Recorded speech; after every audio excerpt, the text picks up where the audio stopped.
Sa ibang balita, nagsagawa ng hakbang ang Department of Information and Communications Technology o DICT para maisapubliko ang lahat ng hakbang sa pagpapatupad ng pambansang pondo at maiwasan na ang korupsyon at pagmanipula sa mga datos. May report si Kenneth Pasyente.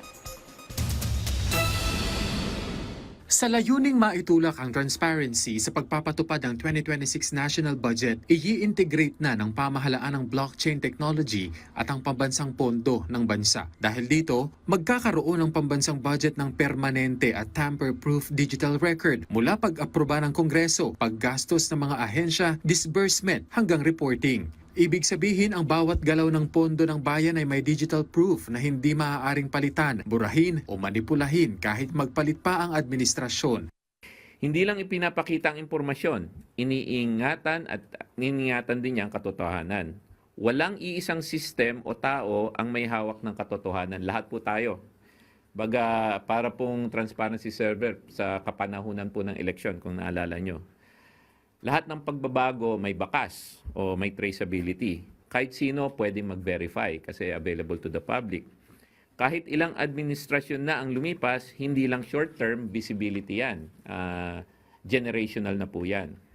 Naniniwala ang DICT na sa pamamagitan nito ay maiiwasan ang korupsyon. Mas magtitiwala ang publiko sa proseso, mga institusyon at maging sa gobyerno. Dahil din sa ganitong sistema, maiiwasan ang pandaraya at pagnanakaw sa pondo ng bayan. Una, iwas korupsyon.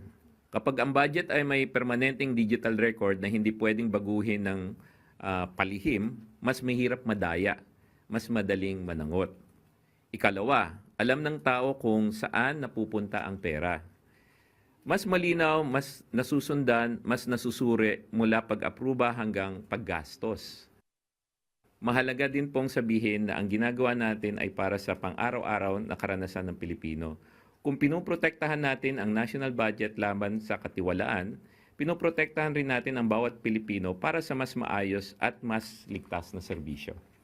Wala din anyang dapat ikabahala ang publiko tungkol sa cyber threat, lalo't binuo naman ang sistemang ito ng mga cybersecurity specialist kaya matitiyak ang proteksyon sa mga datos ng pambansang budget.